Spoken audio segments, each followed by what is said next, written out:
என்னடி உன் புருஷன் என்ன செல்விக்கு இப்படி சப்போர்ட் பண்ணி பேசுறான்? இதெல்லாம் நல்லதில்ல, பாத்துக்க. வயிற்றுல வளர்ற குழந்தை மேல கூட பாசம் இல்ல, அது சுமக்கிற ஓ மேலையும் பாசம் இல்ல. ஆனா தம்பிக்கும் தம்பி பொண்டாட்டிக்கும் ஒண்ணுன்னா அப்படியே வரிஞ்சு கட்டிக்கிட்டு வந்துடுறாரு. ஒன்னும் சரியில்லை, பாத்துக்க.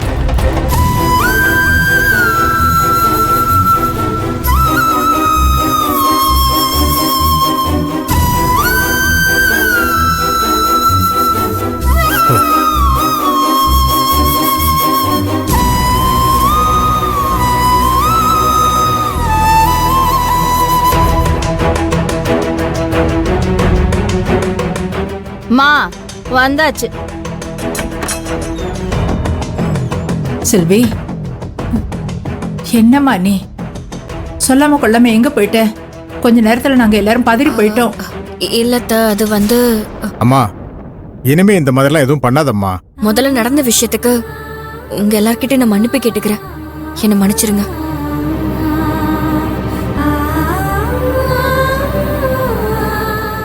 அம்மாடி செல்வி, இந்த வீட்ல எங்களுக்கெல்லாம் இருக்கிற ஒரே நம்பிக்கை நீதான். என்ன பிரச்சனை வந்தாலும் நீதான் எங்களுக்கு ஆறுதலா இருப்ப. நீயே இப்படி நடந்துகிட்டா எப்படிம்மா? அத்தை, நீங்க எதுவும் பயப்படாதீங்க. நான் இந்த குடும்பத்தை விட்டு எங்க போயிட போறேன்? இனி ஒரு நாளும் இப்படி நடக்காது. நீங்களே வெறுத்து ஒதுக்குனாலும் நான் உங்க எல்லாரையும் விட்டு போக மாட்டேன். போதுமா?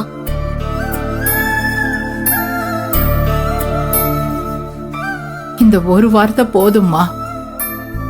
செல்வி, வேலு பண்ணது தப்பு தான். அதே நேரம் நீ இந்த வீட்ல இருந்து சரி பண்ண வேண்டியது இன்னும் நிறைய இருக்கு. அதை மட்டும் மறந்துடாத. புரியுது மாமா, நான் அதை மறக்க மாட்டேன். நீங்களும் என்ன மன்னிக்கணும். என்னடி ரொம்ப ஓவரா போறாங்க? அப்படியே பாசமழையா பொழியறாங்க. போனவ அப்படியே போய் தொலைவான்னு பார்த்தா முழுசா மறுபடியும் வந்து நிக்கிறா. இவளுக்கு ஒரு நாளும் ஒண்ணு வராது போல இருக்கே. வேலு, இனி செல்விய கை நீட்டுற வேலை மட்டும் வச்சுக்காத. இந்த வீட்டுக்கு வாழ வந்தவ வீட்டை விட்டு போயிட்டா வீட்டோட நிம்மதியா போயிடும். இனிமே இந்த மாதிரி எல்லாம் பண்ணாதப்பா. சரி. ஆமா வேலு, நானும் உனக்கு சொல்லணும்னு இருந்தேன். யார் என்ன சொன்னாலும் நீ செல்வியை கை நீட்ட கூடாது. சரிண்ணே, நான் இனிமே இப்படி பண்ண மாட்டேன். நடந்ததுக்கு நான் செல்விக்கிட்டே மன்னிப்பு கேட்டேன். மாமா, இன்னைக்கு இப்படி நடந்ததுக்கு எங்க அம்மா தான் காரணம். சரிம்மா, அதை விடு. நீ வீட்டுக்கு திரும்ப வந்துட்டேல, அதுவே எங்களுக்கு போதும். வேலு, மல்லிகை ஜாமான்லாம் அவங்க வீட்டில் ஒப்படைச்சிட்டேல? ஆமாண்ணே, ஒன்று விடாம எல்லாத்தையும் கொண்டு போய் கொடுத்துட்டேன். சரி, நம்ம வழக்கமா வாங்குற அண்ணாச்சி கிட்ட வீட்டுக்கு தேவையான லிஸ்ட்டை கொடுத்துருக்கேன். நீ அதை வாங்கி வச்சுக்க. பணம் எதுவும் கொடுக்க வேண்டாம், நானே கொடுத்துக்கிறேன். மாமா, அதுக்கு நானே பணம் கொடுத்துட்டேன். நீங்க பணம் கொடுக்க வேண்டாம். இன்னைக்கு நான் ஹோட்டலுக்கும் வீட்டுக்கும் தனித்தனியா தான் பில் போட சொன்னேன். கடைக்காரன் தான் தெரியாம அந்த பில்ல ஹோட்டல்ல போய் கொடுத்துட்டான். அதனாலதான் அம்மா பிரச்சனை பண்ணிட்டாங்க. யாரோ ஒருத்தர் பண்ண சின்ன தப்புனால இப்படி ஆயிடுச்சு. இதுக்கு முழு காரணமும் நான் தான். அதுக்காக தான் சொல்றேன், நானே பணம் கொடுத்துறேன். இல்ல செல்வி, அது நீங்க எதுவும் சொல்ல வேண்டாம் மாமா. வேலு, நீங்க சொல்லுங்க, நாமளே நம்ம பங்குக்கானதை செய்யறோன்னு. ஆமாண்ணே, செல்வி சொல்றதுதான் சரின்னு தோணுது. அதான் எல்லாத்துக்குமே நல்லது.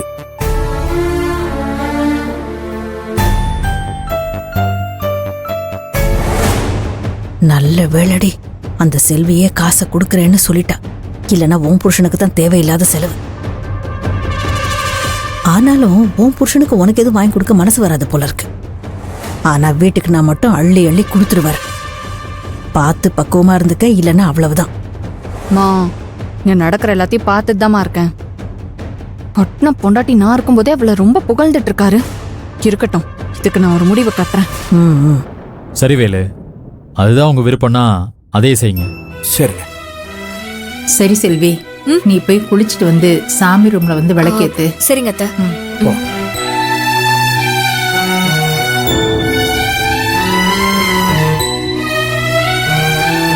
கடவுளே முருகா, நீதான் எங்க எல்லாருக்கும் துணையா இருக்கணும்.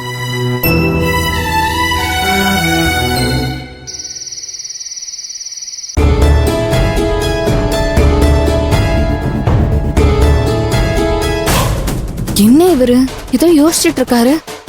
எப்படியும் காலையில நடந்ததை பத்தி தான் யோசிச்சுட்டு இருப்பாரு. என்னதான் நீ பெர்ஃபார்மன்ஸ் பண்ணியிருந்தாலும் உன் மேல கோவத்துல தான் இருப்பார் கீர்த்தி. அதனால இப்போதைக்கு கொஞ்சம் அடக்கி வாசிப்போம்.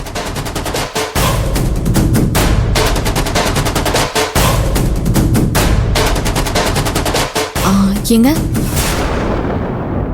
ஏதோ யோசனையில இருக்கிற மாதிரி தெரியுது. என்னங்க ஆச்சு? ஒண்ணும் இல்ல. நீங்க என் மேல கோவமா இருக்கீங்கன்னு எனக்கு தெரியுது. உன் மேல எல்லாம் நான் கோவப்பட முடியுமா? நீ உன் புருஷன் மேலயும் இந்த குடும்பத்து மேலயும் எவ்வளவு பாசமா இருக்க.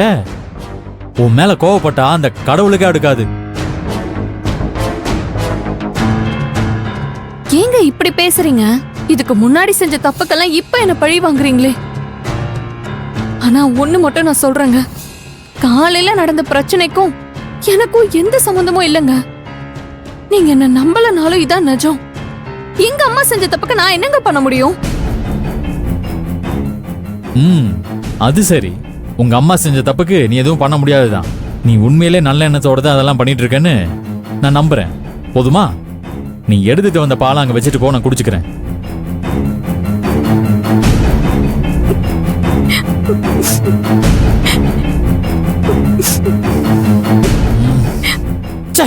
என்ன ஆச்சு? எதுக்கு கண்ணை கசக்கிட்டு நிக்கிற? ஒரு பொண்டாட்டி, அதுவும் மாசமா இருக்கிற பொண்டாட்டி, தன்னோட புருஷன் கிட்ட அன்பா அக்கறையா 4 வார்த்தை பாசமா பேசுறத தவிர வேற என்னங்க கேட்டுற போறேன்? ஏதோ இப்படி கவலையா நின்னுட்டு இருக்கீங்களே, ஒரு அக்கறையில உங்ககிட்ட வந்து 4 வார்த்தை பேசலான்னு வந்தா அதுக்குன்னு இப்படி புள்ளத்தாச்சுன்னு கூட பார்க்காம கடன்னு எரிஞ்சு விழுறீங்க. நீங்க என்ன சொன்னாலும் நான் தாங்கிப்பேன். ஆனா நீங்க என்கிட்ட என்ன பேசுறீங்களோ அதெல்லாம் நம்ம குழந்தைய தானே கேட்டுட்டு இருக்கு. எங்க அம்மா தினமும் இந்த மாதிரி ஏதாவது ஒண்ணு பண்ணி இப்படி உங்ககிட்ட என்ன பொல்லாதவங்கிற பேர் வாங்கி கொடுத்துட்டு இருக்காங்க. அவங்க பண்ற தப்புனால இன்னைக்கு நானும் உங்க முன்னாடி இப்படி கெட்டவளாவே தெரியுறேன். எல்லாம் என் நேரங்க. இங்க பாரு, நீ நல்லபடியா நடந்துக்கிட்டா நானும் உங்ககிட்ட அனுசரணையா தான் நடந்துக்க போறேன்.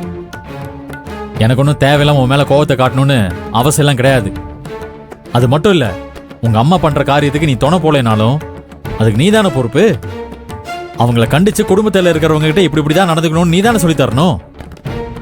ஆனா நடக்கிறதெல்லாம் பார்த்தா அப்படி தெரியலையே. எல்லா விஷயத்திலயும் நீயும் சம்மந்தப்பட்டிருக்கிற மாதிரி தானே தெரியுது. பரவாயில்லங்க, நீங்க இப்போ இப்படிதான் பேசுவீங்க. ஆனா பாருங்க, கூடிய சீக்கிரமே உங்களுக்கு என் மேல நம்பிக்கை வரும் நான் நம்புறேன். நீங்க அப்படி என்ன முழுசா நம்புற வரைக்கும் உங்க பாசத்துக்காக நான் வெயிட் பண்ணிட்டே இருப்பேன்.